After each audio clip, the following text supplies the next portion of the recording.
Hello, students. Today we are going to be discussing a very, very important thing to my heart. A wonderful, wonderful experience that is the X-Men timeline. Um, if you don't know, the X-Men timeline is one of the most probably interesting yet confusing things in the Marvel Universe, widely known as genuinely uh, almost brain breaking confusing. So I thought I'd go through and explain some of the timeline. So, if you can see right here, we have three separate timelines.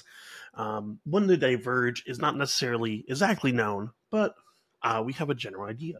So, in the first timeline, you have Wolverine is born, and it ends when New Mutants happens. Surprisingly enough, New Mutants is actually part of the original timeline. And then Logan is also part of the original timeline. But yeah, basically what happens is that Sebastian Shaw uses a time travel device as seen in Deadpool 2 to travel back to the 1950s to make a nuclear war. And then that is when everything changes. If you don't know Sebastian Shaw, he was Kevin Bacon in X-Men First Class. So you could say Kevin Bacon caused basically this new timeline to happen. But following that, we had X-Men First Class, and then from there, we led up to Days of Future Past. But the moment that Mystique kills Trask, that is the moment where the timeline diverges yet again. And then we get Deadpool 1 and 2, weirdly in this almost pseudo alternate reality where the X-Men Apocalypse and Dark Phoenix exist, but also the original X-Men Origins and everything exists. Deadpool 1 and 2 really, really confuse everyone, basically. They could either be at the beginning of time or the end. Honestly, at this point, who fucking cares?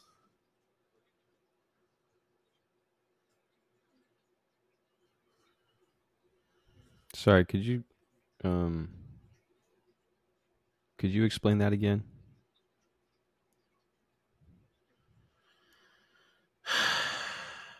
Hey everybody, welcome back to the weekly comic poll. Once again, I want to remind you guys real quick that we are sponsored by Comic Universe. These guys are a great comic shop for readers old and new. They got new comics every single Wednesday. They got amazing back issue selection. They got keys, graded books, toys, Pokemon cards, trade paperbacks and hardcovers, dollar bins, so much great stuff for you guys to peruse. Make sure to say hi to Mike and Mike. Thank you guys for the sponsorship. Let's get into the video. Yeah. Remember to like, subscribe, support your local comic shop, and comment down below what books you're pulling this week. Elias, what is your first book? My first pull for this week is going to be Blood Hunt number 5. This is it. This is the end of Blood Hunt. That was a really quick event. Like the complaint I've had before is just the pacing. The pacing is really bugging me.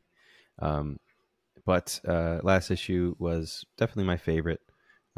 We had the return of Moon Knight. We had, Wrecker just break out Khonshu from his Asgardian prison real quick. But yeah, really cool issue. The tides are turning. The only thing I was really bothered by was the lack of explanation as to how Blade got taken over. They were like, yeah, the Varney tried once, failed, but this second time, though, worked out great. The Blade series should have really, led into this a little bit. I That's something honestly that has wish. bothered me since the beginning. And I don't know why they didn't have any lead in at all. Blade series ended right before Blood Hunt started. We didn't get like a last page teaser. We didn't get anything at all. So a little weird, a little disjointed in that way. And once again, the pacing has just really hurt this event, I think. Honestly, I think that Blade should have actually been fully in his faculties and done this. I think that what should have happened was he be corrupted by Dracula's blood, which was in his solo book. Was that he drank Dracula's blood and it gave him more vampire powers, but at the cost of like, because Dracula did warn him, saying like there was a cost to it, but we never got to see it in the solo book. So it would have been interesting to see him like have that cost in this. Yeah, But fully. yeah, I thought that's what they were setting up. I thought they were setting up a Blade who couldn't control his vampiric needs again. And I thought that's a good twist. especially to bring him so close to Dracula. I think, yeah, I definitely think that would have been good. But yeah, this just didn't. This felt very disjointed, just like, and you know, because McKay does his research, and I'm sure he found this Varney encounter, but um, it doesn't elicit a good payoff when you don't set it up. You know. No, 100% agree. Yeah. But anyway, I'm curious to see how this final issue is going to wrap things up. It has, you know, supposedly a big job to do as far as setting up future Marvel arcs. You know, events should at least shake the universe a little bit, and if it doesn't, then I'll be right. But I shouldn't have to be right about events all the time. I'm hoping that this last issue proves me wrong a little bit. But yeah, I'm curious to see what issue 5 holds. Yeah. All right, Lucas, what is your first pick? My first pick is X-Force #1. We got new X-Men books out the wazoo over here. We have Phoenix, we had X-Men, and now we're getting X-Force. And I'm pretty excited to see where this is going to be, because this is a pretty eclectic lineup, honestly. We have Rachel Summers Ascani. We have Psylocke, Captain Britain. We have Surge. We have Deadpool. We have Warpath. And we have Forge. And we have a new character named Tank that I've never heard of. So, honestly, really, really interesting. I'm really excited to see what's going to happen. Oh, sorry, not Warpath. I don't know why I thought. Forge just looks very built in that image, so I thought that was Warpath for some reason. But I guess It's okay. Forge... You're just racist. I guess Forge hit the whey protein before he left Krakoa. He's got flowing locks. Yeah, that too. He finally let the ponytail out. But yeah, no. This looks like a pretty sick lineup, I'm not gonna lie. And really interesting design for Tank, who's a new character. He looks almost like Red Guardian a little bit. Weird. Definitely don't know what's gonna happen. And also Sage from the last X-Force scene, which is great. Yeah.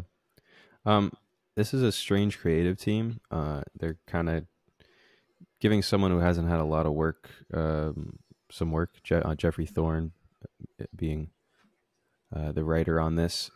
He doesn't have a ton of stuff. He had some very short-lived Marvel books, a lot of one-shots, a lot of like, you know, short stories, stuff like that. So curious to see what he has planned for the X-Force. And Marcus Toe is solid. I've seen his stuff before. So yeah, I'll be curious to see what they get into in this run. This is an interesting lineup for sure, and I'm all for an eclectic lineup. Yeah, apparently from what I can see, he wrote a lot of future state stuff for Justice League and for DC in general. And then he also wrote Yeah, the he's got John a lot Stewart of like Emerald specials. Knight. Yeah, one shot. Mm-hmm. So, but yeah, no, pretty mostly one shots, mostly stuff that's like random and kind of like additions. Oh, he did Blood Syndicate season 1. Oh, bad. Okay, sick. I actually really like that one. Word. Yeah, but what's next up for you, Elias? Next up for me is going to be Immortal Thor number 13. We are getting into a new arc here. Get some Hercules time. Hercules just showed up in Avengers. He's been a lot of fun in that book. I enjoy him and Thor's chemistry a lot. I think it's always a good time. We got a new artist that they are saying is the new series artist, which makes me a little sad. They swept up Kokolo for Wolverine, and I guess that's it for him. So that's disappointing. But Jan Bazaldua is taking over on art here. Interesting pick. I don't dislike their art at all. I'm just curious to see how it's gonna, you know, mesh with Thor.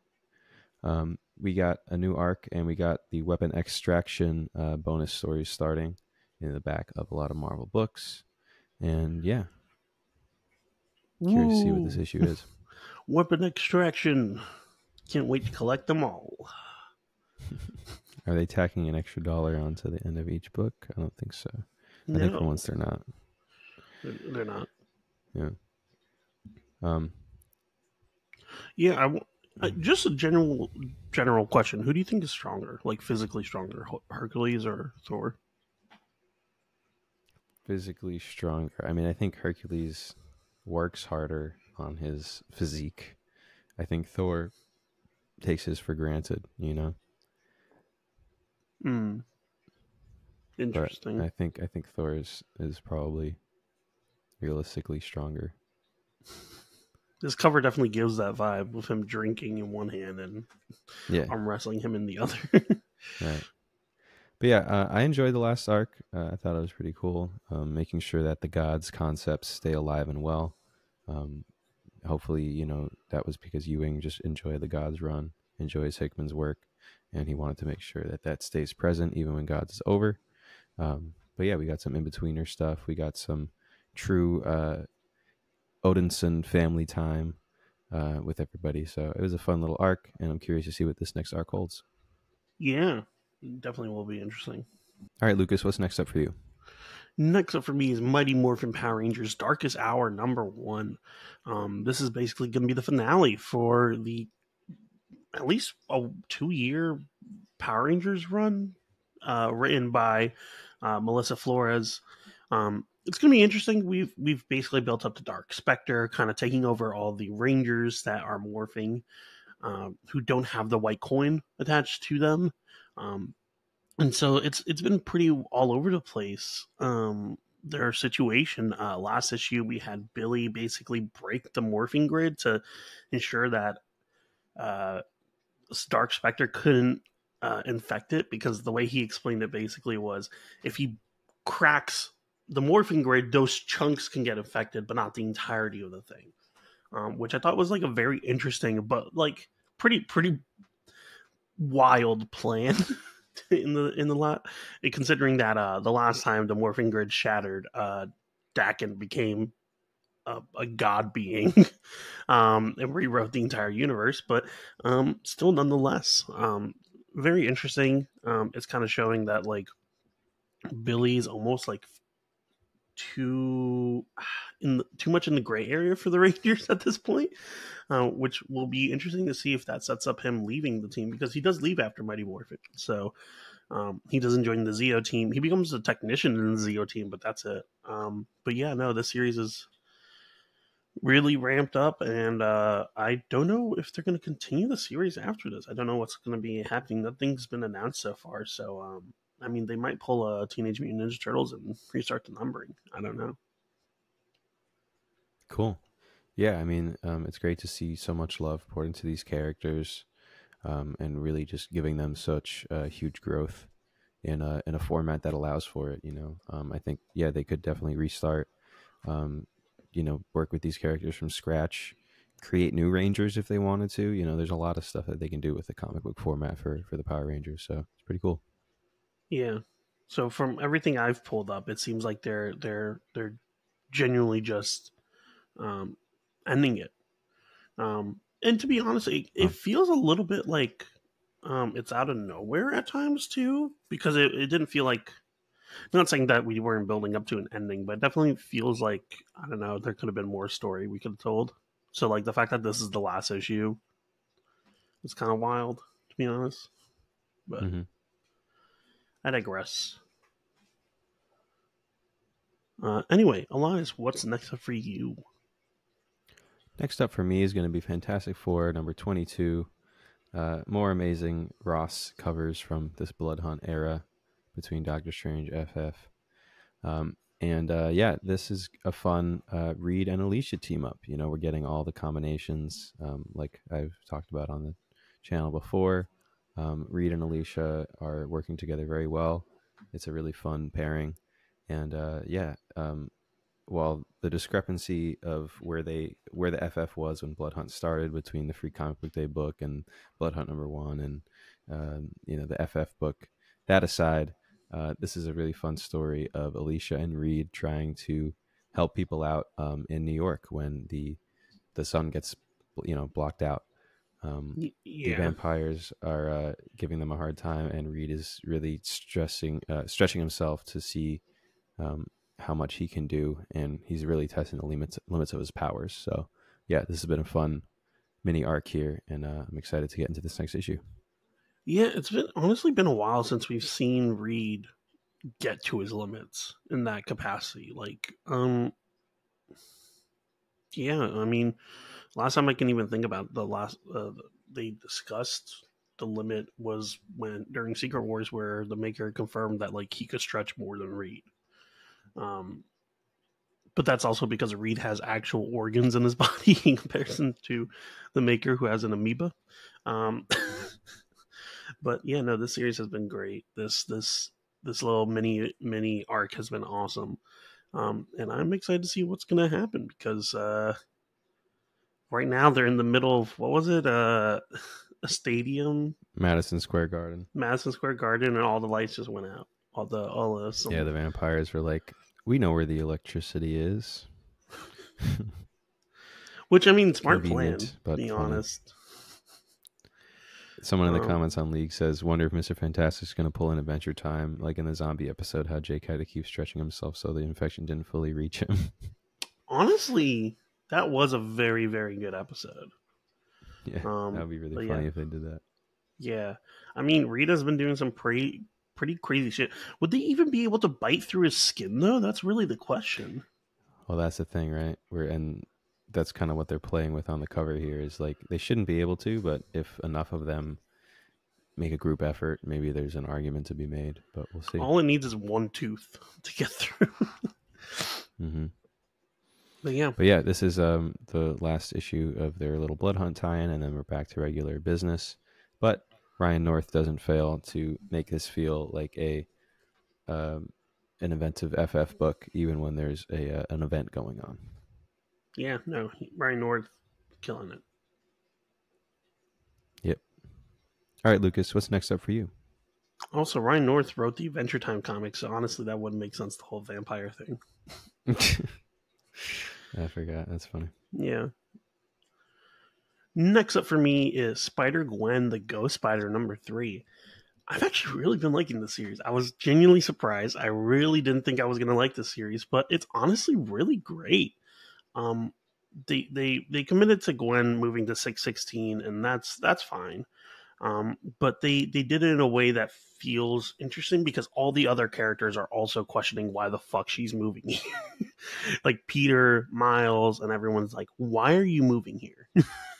like what's the reason? And we realize that the reason, quote unquote, is because the Time Variance Authority sent Obi, yes, that Obi from Loki, to get her and move her away from her universe, and basically gave her a fake identity, and told her not to use her spider powers so that no one knows that she's in that universe.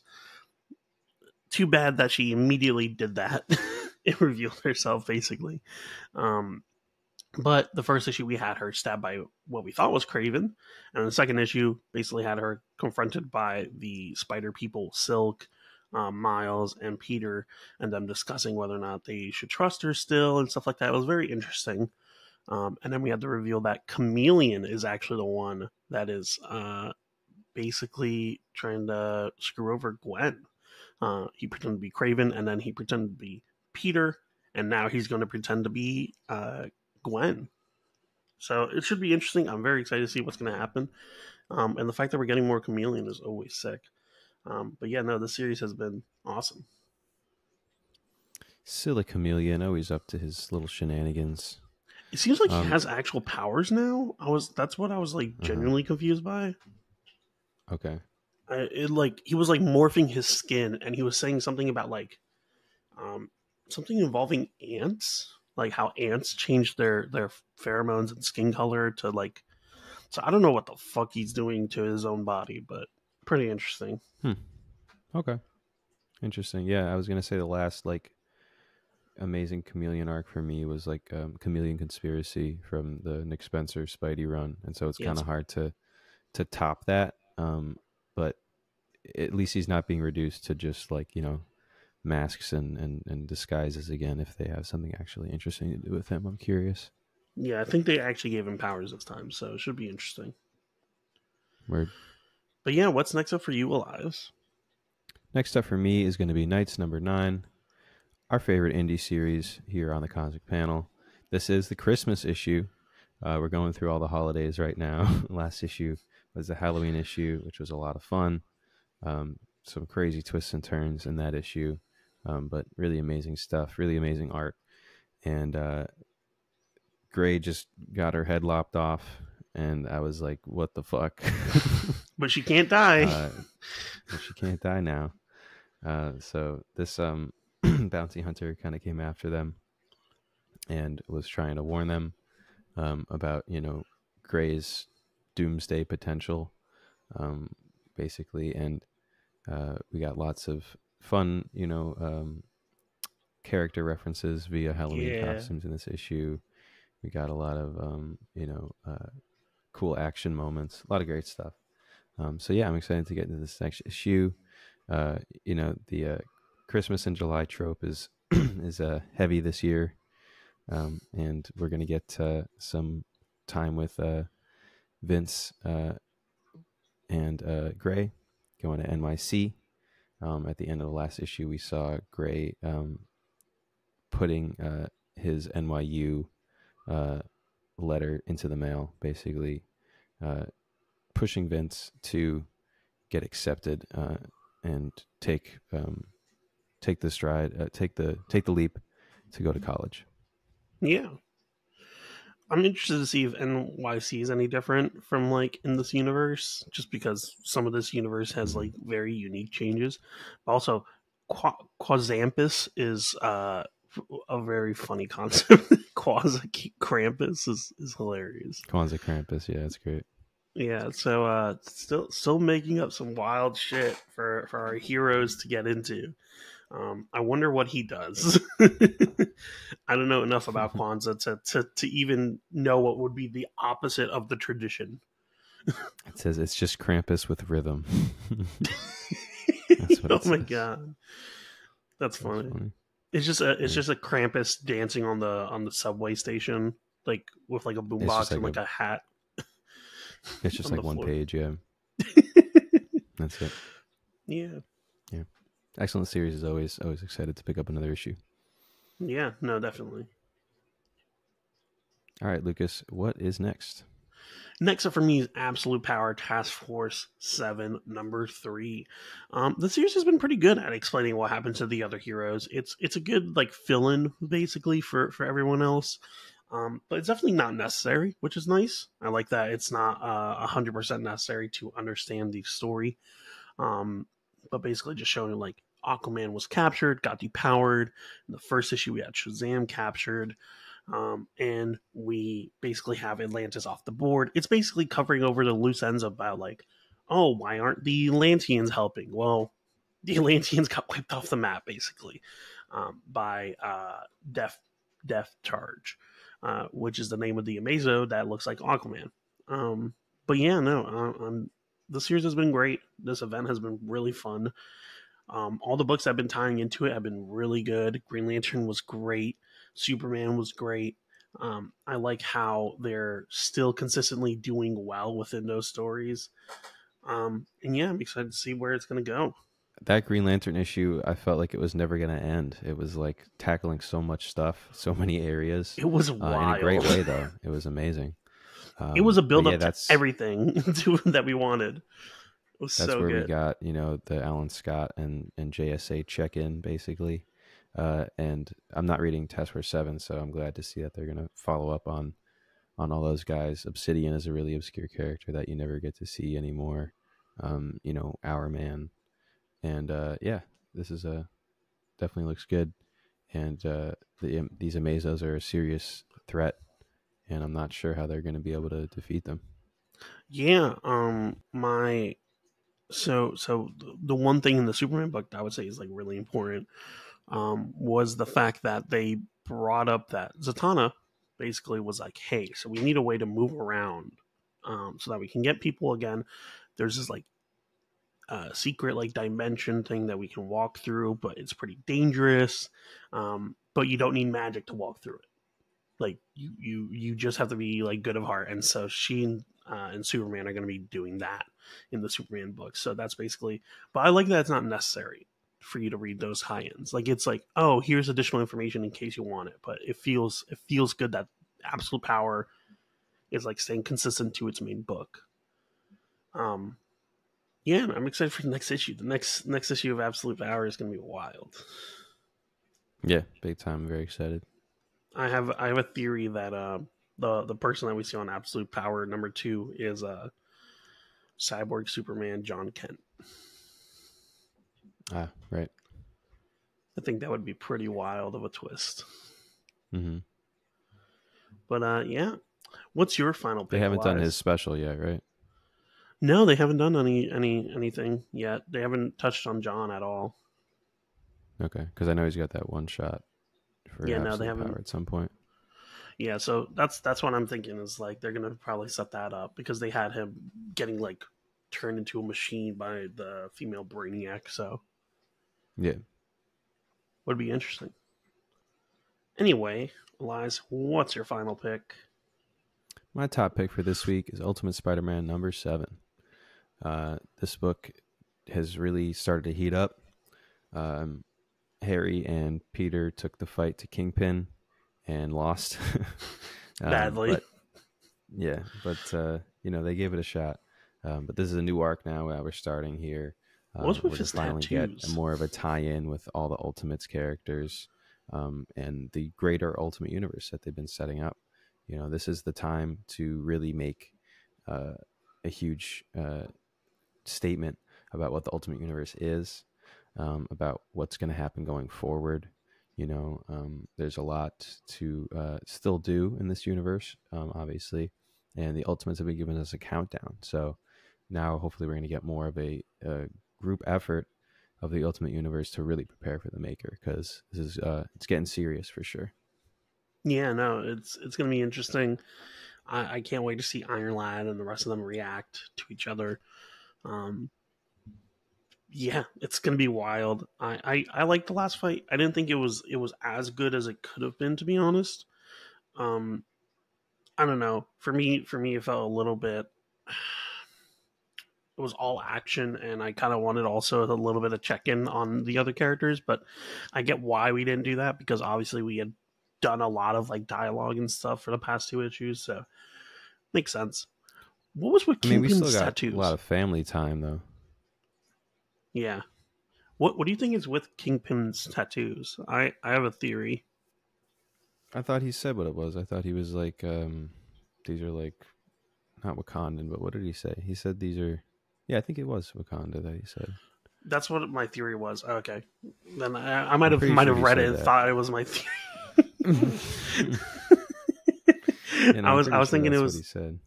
I was thinking it was like that one character that had like the tattoos and it was like tipped in vibranium to like harden his skin. Yeah. But yeah, I'm pretty sure he said that, but I'm kind of blanking. But yeah, I'm definitely interested to see what's going to happen. It will be, either way, we got the Sinister Six in the crosshairs. We got Ultimates. We got a lot of cool stuff building up. And with every release of a new cover, this story looks more and more interesting. Yeah. Not going to lie, though, the variant cover game for this book has been pretty terrible. Oh, yeah, no, 100%. The main covers are like the best thing, but I don't know what's going on with these variants and why they wouldn't be like pouring like huge artists into them or something. Yeah, you would think so, but yeah, pretty mid. Yeah. Curious to get more time with Otto, see what's up with him, see if he's a good guy, bad guy, what his intentions are in this universe. And it was, Peter finally revealed to MJ that he's Spidey. So there was some big, family dialogue in this last issue, in issue 6. So yeah, moving along nicely, and a truly good Spidey story. I'm not gonna lie, that was like my main thing was like I wanted more of that. Like them her like realizing that he's Spidey. Like I wanted more of a deep conversation on that rather than her just being like, okay, cool. Like I get it. They're like soulmates, but yeah, I think soulmates. You're not gonna question it a little bit. A little bit. I think this is one of those times where you go like, "Are you okay?" But yeah, no, interesting series though. Definitely one of the most. This and Ultimates for me are so fucking good. Yeah. All right, Lucas, what is your top pick for this week?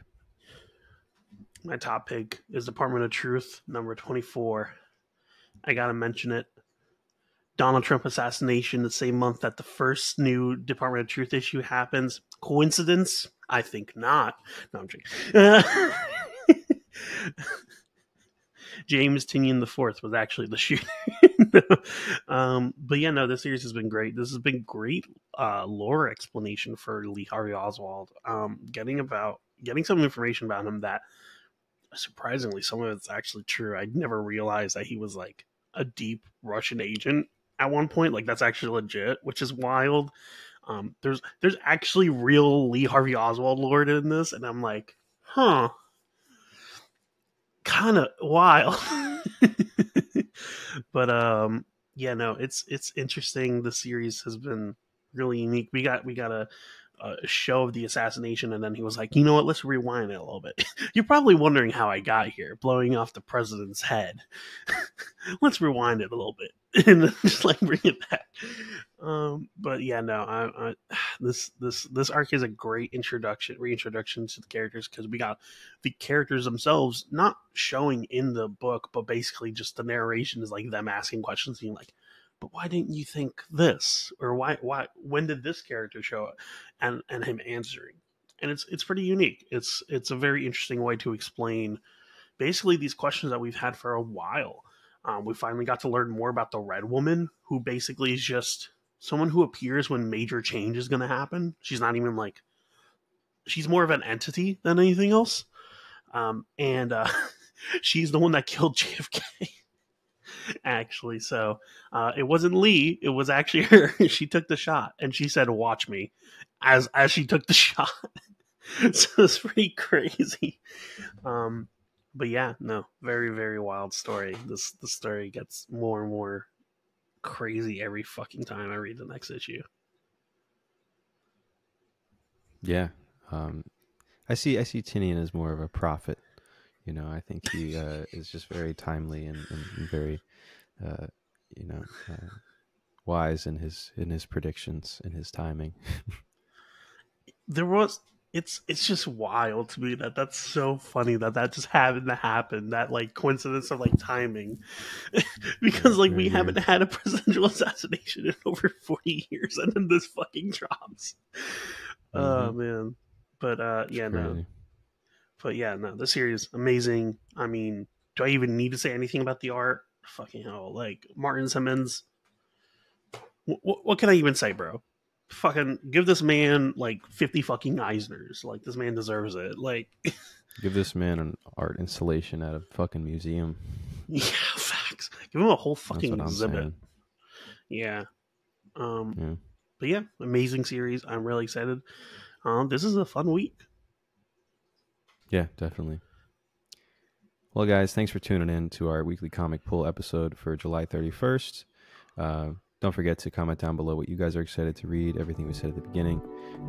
Like, subscribe, support your local comic shop, and read some comics. I'll catch you guys next time.